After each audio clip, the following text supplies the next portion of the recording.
Vera, bom dia, seja bem-vinda. Bom dia. Tudo bem? Bom dia. Fique à vontade, Deus te abençoe. Amém. Pode falar. Eu, no caso, eu tenho medo de praticamente tudo. Ah, Eu tenho medo de dirigir, eu tenho medo de andar de elevador. De elevador já está melhorando um pouquinho, mas tenho muito medo. Eu teve uma época que eu não andava nem de ônibus, tinha medo. Avião Agora nem de pensar, ônibus eu estou Vera. conseguindo andar. Então, praticamente, assim, o medo tem me dominado. Tem medo de sair de casa sozinha, não gosto, assim. Tem tentado sair, mas fico, assim, impedida, às vezes, de sair por medo. aham.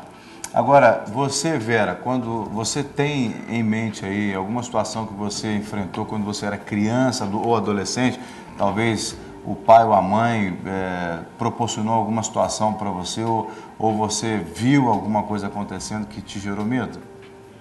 Que eu me lembre, não.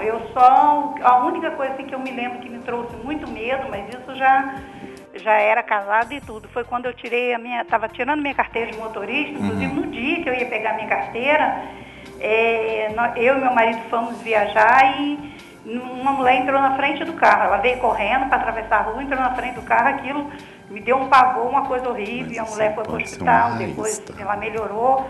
Mas o fato de dirigir, eu atribuo a isso, né?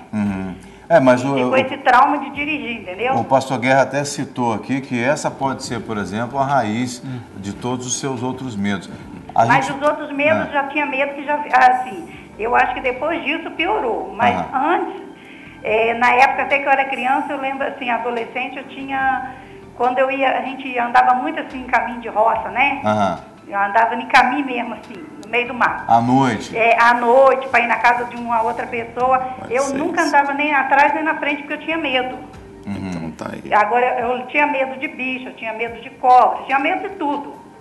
Então está explicado. Nós vamos comentar a sua participação. Desde já, muito obrigado pelo carinho de parar um tempo aí e ligar para a gente, viu? Tá bom, muito Deus obrigada. te abençoe, a paz. Deixa eu trazer aqui, já, Sim. uma participação semelhante da Kelly do Twitter, que ela disse o seguinte: eu era muito tímida, tinha vergonha de apresentar trabalho na escola, e meu irmão também sempre fazia medo. É que ela está explicando que o irmão dela proporcionou isso tudo. É porque nós temos que separar duas coisas, o medo e vergonha. Sim. A vergonha, ela pode provocar o medo.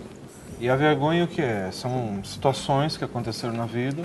Talvez a vergonha ela entra lá na concepção, não é? Ela marca desde a concepção e a pessoa então a tendência a ser retraída, ser uma pessoa que foge da exposição, prefere assumir situações por detrás dos bastidores, vamos usar assim essa expressão, do que estar na linha de frente. Então apresentar trabalhos na faculdade, na escola, assumir liderança, liderar, ser chefe de turno, essas coisas são assim... Ser o centro das atenções é um Isso problema. é um problema. E o que pode causar isso? Você falou da concepção. A vergonha, especificamente a vergonha, ela está relacionada com rejeição, está relacionado a algum fato que aconteceu na infância, por exemplo, não é? Eu sofri isso, né, vergonha. Mas o meu caso aconteceu quando eu tinha 7 anos de idade, né? Então esse é outro assunto, né? Mas a concepção, por exemplo, é aquela coisa da pessoa ela ser gerada dentro de um ambiente de rejeição, ou seja, um ambiente onde ela não é bem-vinda, onde ela não é aceita, onde ela chegou como uma intrusa para a mãe, uma intrusa para o pai, para a família. E aí a tendência de sempre ser uma pessoa retraída, uma pessoa extremamente suscetível a ser um problema de... Inferioridade, mas os complexos e principalmente a questão da... fugiu aqui. E já volto aqui. Então, na realidade, o que acontece é que a depressão. Então, o que acontece é que a diferença da vergonha é que ela é a raiz que vai gerar atitudes, então, de autoproteção. Que muitas vezes a atitude de autoproteção ela é interpretada como uma pessoa medrosa, ou uma pessoa que não tem iniciativa, ou uma pessoa que muitas vezes ela é diagnosticada no período escolar como TDAH, por exemplo, um transtorno de atenção, déficit de atenção, mas muitas vezes a raiz que provocou isso chama-se vergonha. E aí gera medo, insegurança, gera medo de sair na rua e síndrome de todas Agora, as coisas. é importante falar de como tratar isso, né? A gente estava falando aqui com o pastor Guerra sobre a questão do elevador que ele tinha, mas vamos pensar, por exemplo, tem pessoas que têm medo de bicho.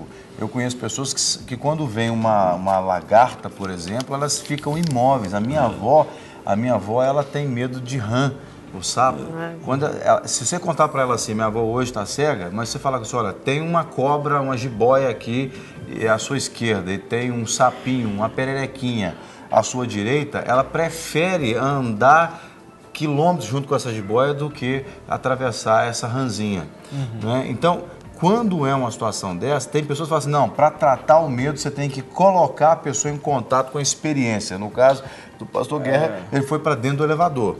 No caso, como é que você faz uma coisa dessa em relação a um rato, uma barata, uma cobra? Se não souber fazer, pode piorar. Você mata a pessoa? Exatamente. Eu vou trazer amanhã, eu não trouxe hoje, mas vou trazer amanhã, que nós devemos abordar esse assunto ainda amanhã. Uma das entrevistadas semana passada ou anterior, que era a Ana Lúcia, que ela aquela que se vestia só de preto, não sei se Sim, lembro. Então, uma das coisas, ela tinha muitos medos. Medo de viajar, mas o medo, que foi a última coisa que eu pude fazer a ministração na vida dela, ela tinha medo de lagartixa. Então, não podia ver lagartixa que, assim, chama o SAMU.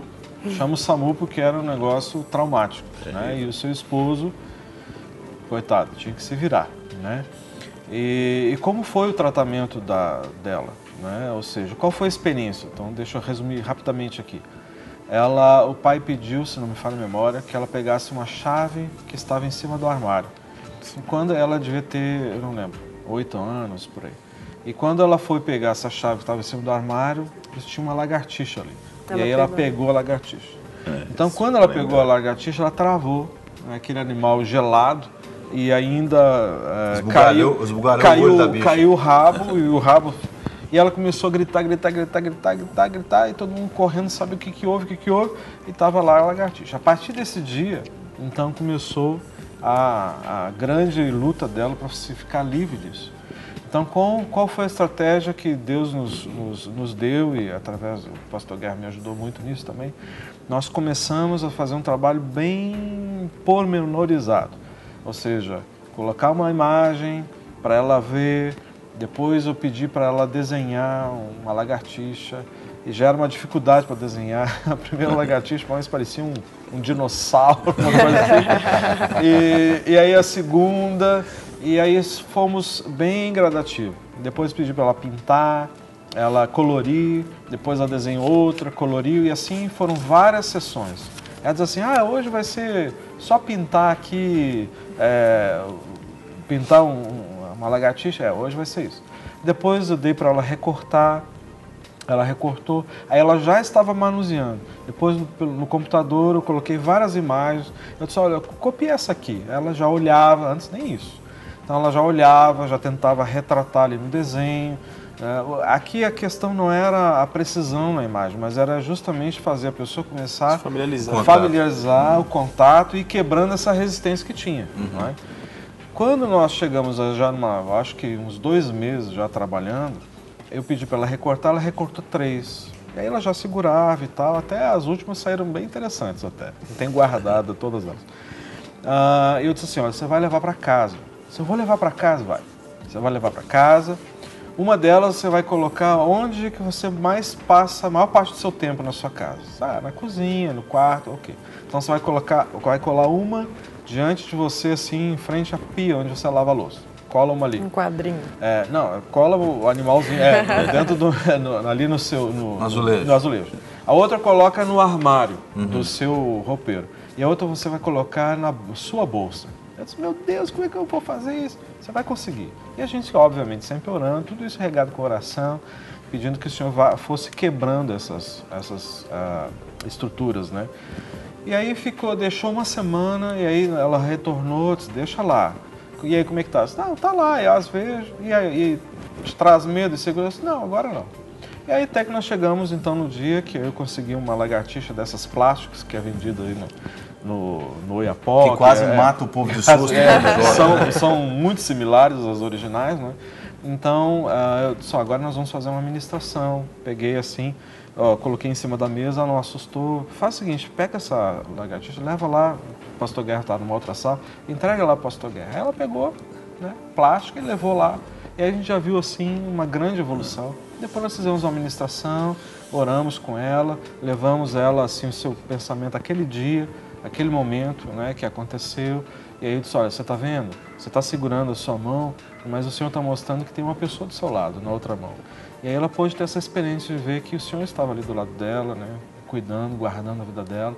E ela pôde então liberar todo o seu temor para o Senhor e receber então a confiança, a segurança e o poder que só o Senhor pode dar. Bom, a gente vai falar um pouco mais sobre isso, mas antes a gente quer conferir o que o pessoal nas ruas, né, ao ser entrevistado, falou para a gente a respeito do medo. Vamos assistir. De princípio, eu posso falar para você que eu tenho medo da morte. Assim, coisas assim, rotina do dia a dia, a gente sempre tem medo de assalto, né? De roubo, essas coisas assim, a gente tem medo. Mas, assim, não é um medo assim que, sabe, me tira assim, de eu tirar da minha, me tirar da minha rotina do dia a dia, não me tira.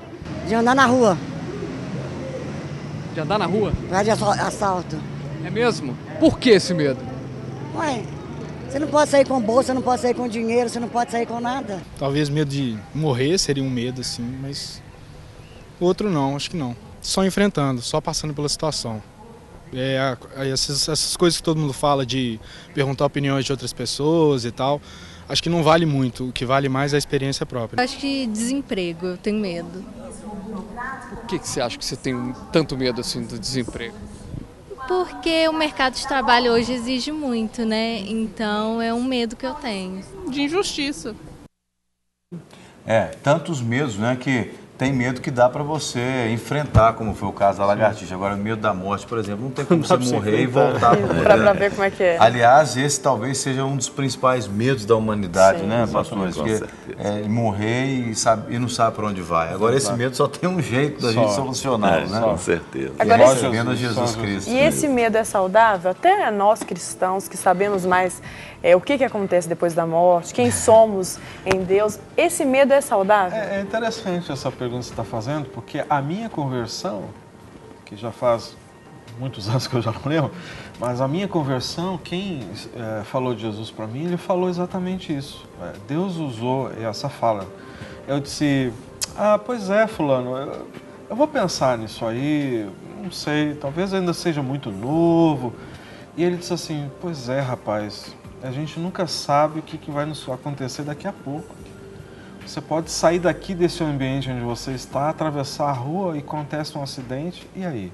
Você teve a oportunidade, você ouviu a mensagem e você não tomou uma decisão. Não sei, pensa com carinho. Eu acho importante você avaliar essa tua decisão, deixar para amanhã. Amanhã pode ser tarde. E aquilo ficou na minha mente. E ficou no meu coração. Amanhã pode ser tarde. Quando que eu vou morrer? Será que eu vou morrer hoje? Só Deus sabe o dia. Então, de uma certa forma, esse medo aí foi salutar, que me forçou a tomar uma decisão. Né? Aliás, a Bíblia fala sobre isso, né? A Bíblia fala lá em Eclesiastes capítulo 7, no versículo 2, que é melhor ir numa casa onde há o luto, a morte, do que numa casa onde há o banquete, porque na casa onde há o luto, ali você pode verificar qual vai ser o fim de toda a humanidade. Então, é verdade, medo de morrer depois que você tem Jesus, não precisa ter medo de morrer. Por quê? Porque a gente sabe que Jesus já venceu a morte. É verdade que a gente vai passar por essa morte física, mas a morte eterna nós não enfrentaremos, né? Nós não temos que ter medo desse trauma da morte, porque a morte ela não nos detém mais, porque em Cristo Jesus nós somos restaurados, ressuscitados, né? Agora, a gente estava falando sobre a questão do tratamento, né? Mas